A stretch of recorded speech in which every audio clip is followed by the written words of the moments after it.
I'm here to talk about one of my favorite actresses from the old Hollywood era, Carole Lombard. She was known as a screwball comedian back in the 30s and early 40s, and she was also known to hang out more with the cast and crew instead of hanging out in a private trailer, and she was known for her swearing and antics on set.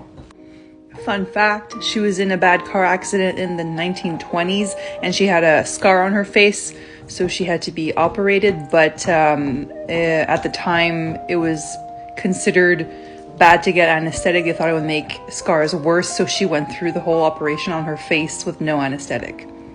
That's pretty badass. She got married to Clark Gable in 1939 and they quickly became considered a power couple of the era.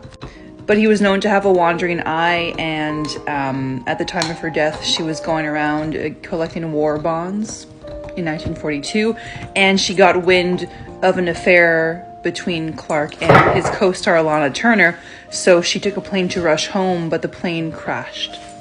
To this day, her legacy carries on as being a screwball comedian, and I'm going to talk about a few of the movies I like of hers.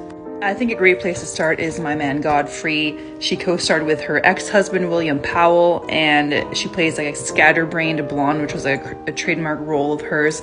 But the comedy is good. I can say for comedies back then, sometimes it doesn't age well, like a lot of pratfalls and stuff like that, but this one is still pretty funny today.